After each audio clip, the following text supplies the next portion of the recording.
안녕하세요 여러분, 반갑습니다. 한 주간 평안하셨습니까? 오늘은 지난주에 이어서 하나님께 물어보세요 라는 제목의 말씀을 드리려고 합니다. 열왕기하 3장 말씀을 살펴보려고 합니다. 우리 하나님은 말씀하시는 하나님이십니다. 성경 창세기 첫 페이지를 펼치면 거기에 하나님이 계십니다. 하나님께서 말씀하십니다. 하나님이 이르시되 빛이 있으라 하시니 빛이 있었고, 구약 성경에는 하나님이 이르시되 주께서 말씀하시기를, 여호와께서 말씀하시기를, 이런 하나님이 말씀하셨다라는 그 표현이 3800번 이상 기록되어 있다고 합니다. 하나님께서 말씀하시는 분이시라는 것입니다. 하나님께서는 그 비밀을 하나님의 사람들에게 알려주십니다. 아브라함에게 소돔과 고모라가 멸망할 것이라는 그 사실을 알려주셨습니다. 아모스 선지자는 주 여호와께서는 자기의 비밀을 그 종 선지자들에게 보이지 아니하시고는 결코 행하심이 없으시리라, 그렇게 말씀했습니다. 말씀하시고 그 말씀대로 행하시는 분, 하나님의 일을 이루어 가시는 분이 바로 우리 하나님이시라는 것입니다. 여러분, 이 사실은 오늘도 변함이 없습니다. 오늘 우리에게 하나님은 기록된 하나님의 말씀, 성경을 주셨습니다. 성경은 하나님께서 우리를 어떻게 구원하시는지, 하나님께서 이 온 세상을 향해 어떤 계획을 가지고 계시는지, 우리를 향한 하나님의 마음이 어떠한지, 우리 삶을 어떻게 이끌어 가시고 인도하시는지를 알려줍니다. 그래서 우리는 열린 마음으로 성경을 읽고 묵상해 가야 합니다. 그러면 하나님의 뜻을 발견할 수 있습니다. 오늘도 우리는 우리에게 말씀해 주시고 또 우리에게 필요한 은혜를 주실 그 하나님을 함께 소망하며 이 말씀을 들었으면 좋겠습니다. 지난주에 살펴본 열왕기하 1장에서 아하시야 왕은 하나님께 묻지 않았습니다. 나라에 어려움이 찾아오고 자신이 다락난간에서 떨어져서 중상을 입는 큰 위기를 만났지만 그 속에서 하나님께 묻지 않습니다. 오히려 에그론의 신 바알세붑에게 물어보라, 그렇게 사람을 보냈었죠. 그 결과 하나님의 책망을 받았고 그는 젊은 나이에 죽고 말았습니다. 3장에서도 이 주제는 이어집니다. 하나님께 물으라 라는 주제입니다. 그런데 3장에서는 이 내용이 지난주의 내용과는 좀 다르고 또 결론은 전혀 달라지는 것을 볼 수 있습니다. 열왕기하 3장 11절부터 20절 말씀을 함께 읽겠습니다. 여호사밧이 이르되 우리가 여호와께 물을 만한 여호와의 선지자가 여기 없느냐 하는지라. 이스라엘 왕의 신하들 중의 한 사람이 대답하여 이르되 전에 엘리야의 손에 물을 붓던 사밧의 아들 엘리에사가 여기 있나이다 하니, 여호사밧이 이르되 여호와의 말씀이 그에게 있도다 하는지라. 이에 이스라엘 왕과 여호사밧과 에돔 왕이 그에게로 내려가니라. 엘리사가 이스라엘 왕에게 이르되 내가 당신과 무슨 상관이 있나이까? 당신의 부친의 선지자들과 당신의 모친의 선지자들에게로 가소서 하니, 이스라엘 왕이 그에게 이르되 그렇지 아니하니이다. 여호와께서 이 세 왕을 불러 모아 모압의 손에 넘기려 하시나이다 하니라. 엘리사가 이르되 내가 섬기는 만군의 여호와께서 살아계심을 두고 맹세하노니 내가 만일 유다의 왕 여호사밧의 얼굴을 봄이 아니면 그 앞에서 당신을 향하지도 아니하고 보지도 아니하였으리이다. 이제 내게로 검은고 탈 자를 불러오소서 하니라.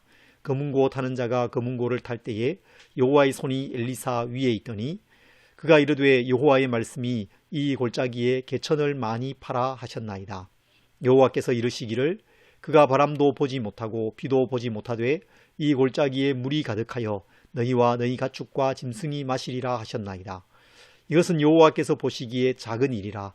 여호와께서 모압 사람도 당신의 손에 넘기시리니 당신들이 모든 견고한 성읍과 모든 아름다운 성읍을 치고 모든 좋은 나무를 베고 모든 샘을 메우고 돌로 모든 좋은 밭을 헐리이다 하더니 아침이 되어 소재 드릴 때에 물이 에돔 쪽에서부터 흘러와 그 땅에 가득하였더라. 본문의 배경은 이렇습니다. 아하시야가 죽고 아합의 다른 아들 여호람이 왕이 됩니다. 아하시야가 안고 고민하던 문제가 여호람에게도 똑같이 있었습니다. 나라를 안정시켜야 했고 모압 이스라엘을 배반한 그 문제를 해결해야 했습니다. 요람은 아하시야보다 적극적으로 문제 해결에 나섭니다. 왕이 된 이 여호람이 사마리아에서 나와서 온 나라를 둘러보고 시찰하고 나라를 안정시켰습니다. 그리고는 모압을 치러 나가게 됩니다. 이때 여호람은 혼자 가지 않고 유다 왕 여호사밧과 에돔 왕과 함께 모압 원정에 나서게 되었습니다. 그런데 유다 남쪽 에돔을 통과해서 모압으로 가던 그 길에서 이들이 어려움을 만나게 됩니다. 광야를 통과해서 7일쯤 가고 있던 차에 마실 물이 떨어진 것입니다. 3명의 왕, 또 3나라의 군대, 그리고 그들의 짐승들이 모두 광야에서 전멸할 위기에 처하게 된 것입니다. 이 위기에서 이들은 어떻게 했을까요? 다행히 이번에는 유다왕 여호사밧이 그들의 중에 있었습니다. 그가 묻습니다. 11절에 우리가 여호와께 물을 만한 여호와의 선지자가 여기 있느냐. 1장에서 본 아하시야와 너무 다르죠. 아하시야는 이렇게 말했잖아요. 가서 에그론의 신 바알세부백에 이 병이 낫겠나 물어보라. 우리가 여호와께 물을 만한 여호와의 선지자가 여기 없느냐. 한 왕은 바알세부백에 물었습니다. 다른 왕은 하나님께 물었습니다. 그리고 이들은 전혀 다른 결과를 얻게 됩니다. 여러분, 우리가 왜 하나님께 물어야 할까요? 그것은 하나님이 크신 분이시기 때문입니다. 하나님께서 이 모든 일을 결정하시고 주관하시는 분이시기 때문입니다. 여호사밧이 여기에 여호와께 물을 만한 선지자가 없습니까? 이렇게 묻자 신하 중에 한 사람이 엘리사 선지자가 여기 있습니다. 그렇게 대답합니다. 그래서 이들이 엘리사 선지자에게로 내려가게 되었죠. 엘리사는 여호와의 말씀을 전했습니다. 개천을 많이 파라라는 것이었습니다. 그러면 바람이 불지도 않고 비가 오지도 않지만 그 개천에 물이 가득하게 될 것이다. 그렇게 하나님의 말씀을 전해 주었습니다. 그리고는 그가 이렇게 덧붙입니다. 18절, 19절입니다. 이것은 여호와 보시기에 작은 일이라. 여호와께서 모압 사람도 당신의 손에 넘기시리니 당신들은 모든 견고한 성읍과 모든 아름다운 성읍을 치고 모든 좋은 나무를 베고 모든 샘을 메우고 돌로 모든 좋은 밭을 헐리다 하더니. 지금 이 왕들은 광야에 있습니다. 물도 없고 물 냄새도 맡을 수 없는 곳입니다. 비도 없고 바람도 없습니다. 그런데 그곳에 물이 흘러 들어올 것이다. 그래서 모든 사람들과 짐승들이 마실 것이다. 그렇게 알려주었습니다. 큰 일이 일어나는 것입니다. 놀라운 기적이 일어나는 것입니다. 그로 인해서 새 왕과 새 나라의 군대와 짐승들이 다 생명을 얻게 될 일입니다. 그런데 그 일이 어떤 일이라고 말합니까? 여호와 보시기에 작은 일이라. 여호와께서는 더 큰 일도 행하실 것입니다. 그렇게 말하고 있습니다. 그리고는 모압과의 전투에서 큰 승리를 거두게 될 것을 예언했습니다. 하나님은 크신 분이십니다. 광야에서 물을 주시는 일은 놀라운 일이지만 그 일보다 하나님은 더 크신 분이십니다. 모압과의 전투에서 하나님은 이기게 해주실 것입니다. 그 전투에서의 승리는 놀라운 일입니다. 그렇지만 하나님은 그보다도 더 놀라우신 분이시고 더 크신 분이십니다. 모든 일을 주관하시고 결정하시는 분이 바로 하나님이십니다. 하나님은 창조주이십니다. 광활한 하늘과 땅과 바다와 그 가운데 있는 모든 것을 지으신 분이시죠. 광활한 그 우주, 별들, 그것을 지으신 분이 우리 하나님이십니다. 그것을 붙들고 계십니다. 생명을 보존하시고 지키시는 분이 하나님이십니다. 그 모든 것을 다스리십니다. 크신 분이시죠. 이 세상의 역사를 주관하십니다. 우리의 삶을 주관하십니다. 우리의 모든 삶의 길을 아시고 인도해 가시는 분이십니다. 특별히 이 세상을 향한 하나님의 놀라운 계획, 하나님의 계획이 있습니다. 그 계획을 이루어 가시고 성취해 가시는 분이십니다. 모든 주권이 하나님께 있고 일의 결정이 하나님께 있습니다. 사람이 마음으로 자기 일을 계획할지라도 그 모든 것을 이루시는 분은 하나님이시다. 그렇게 성경이 말씀하고 있습니다. 그래서 우리는 하나님께 물어야 합니다. 하나님을 깊이 인정하면서 하나님께 물어야 하는 것입니다. 내 삶에 하나님의 계획이 무엇입니까? 우리 교회를 향한 하나님의 뜻은 무엇입니까? 이 시대를 향한 하나님의 계획은 무엇입니까? 이 시대 속에서 하나님의 사람으로서 우리는 어떤 삶을 살아가야 합니까? 하나님께 물어야 하는 것입니다. 진지하게 하나님께 나아가서 물어야 합니다. 오늘 말씀 가운데서 여호사밧이 그 하나님을 인정하고 있습니다. 하나님의 크심을 인정합니다. 하나님의 주권을 인정합니다. 그 믿음으로 엘리사를 찾아가서 하나님 말씀 듣기를 그는 원하고 있습니다. 엘리사의 대답이 이렇습니다. 그가 이르되 여호와의 말씀이 이 골짜기에 개천을 많이 파라 하셨나이다. 개천을 많이 파라 그렇게 말씀하죠.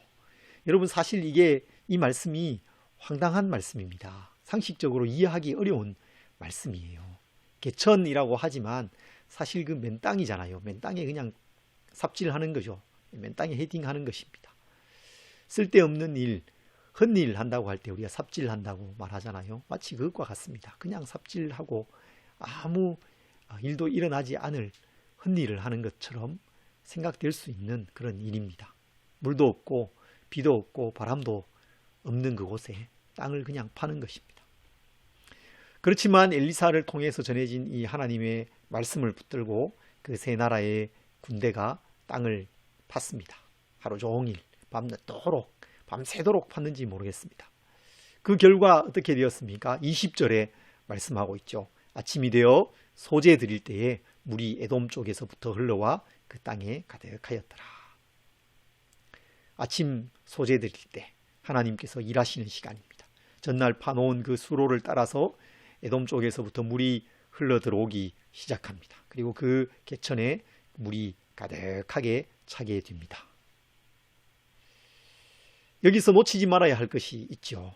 그것은 그들이 그 물이 흘러 들어올 통로를 미리 준비했다는 것입니다.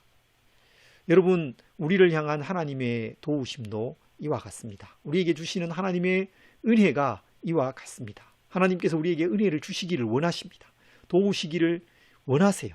그런데 그 은혜를 위한 통로가 준비되어져 있지 않으면 은혜가 흘러 들어올 수 없는 것입니다. 우리가 하나님께 연결되어져 있어야 합니다. 하나님과의 교제가 열려 있어야 합니다. 은혜의 그 통로가 있어야 합니다. 그 은혜의 통로로 하나님의 은혜가 흘러 들어오는 것입니다. 여러분, 여러분의 삶 속에 이 은혜의 통로가 열려 있으십니까? 개천을 많이 파야 합니다. 은혜의 통로를 준비해야 합니다. 여러분, 은혜는 하나님께서 값없이 주시는 것입니다.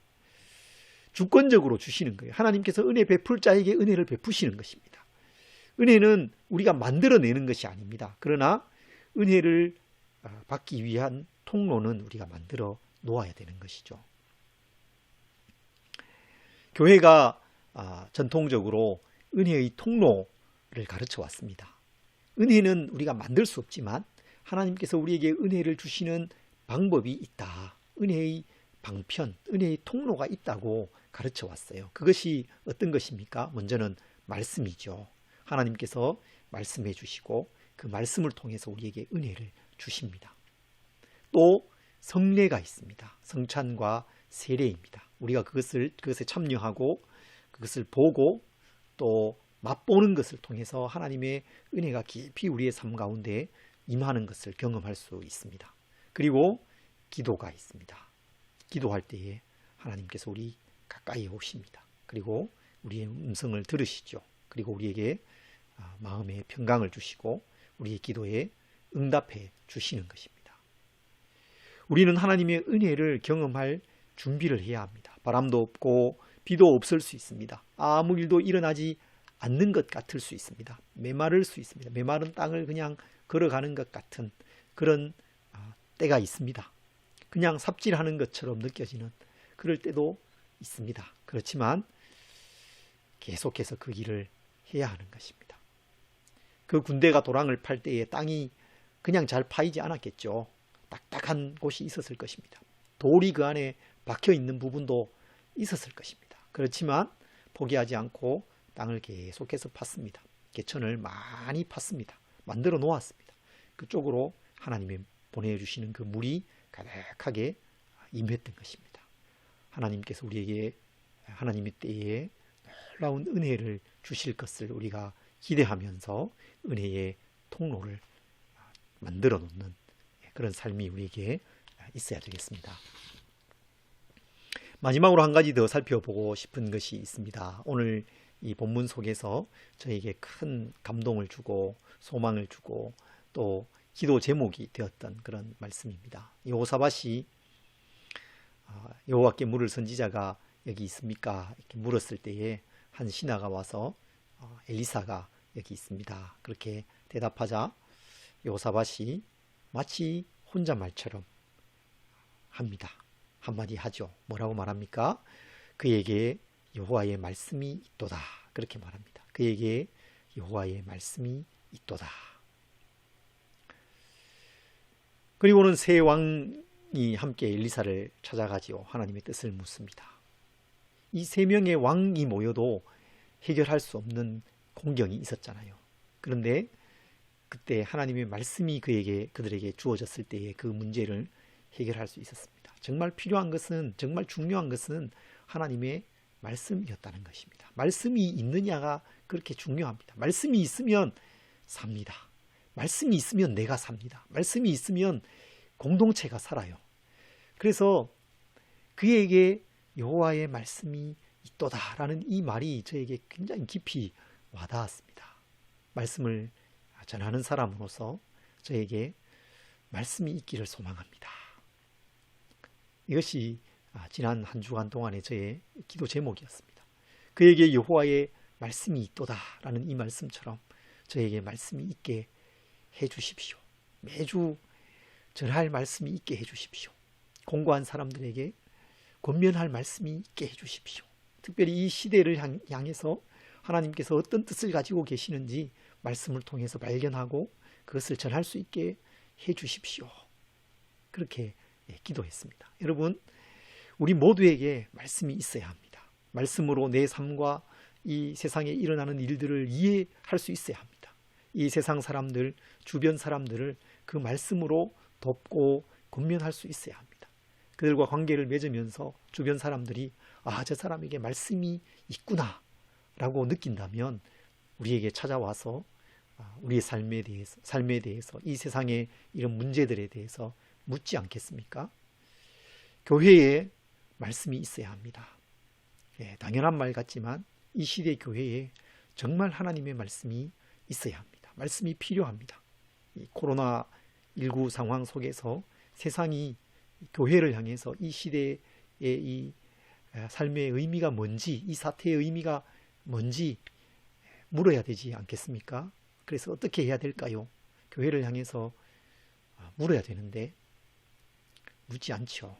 묻지 않습니다. 오히려 교회가 이래서 되겠느냐고 세상이 우리에게 묻고 있습니다. 세상이 교회를 오히려 걱정하고 있습니다.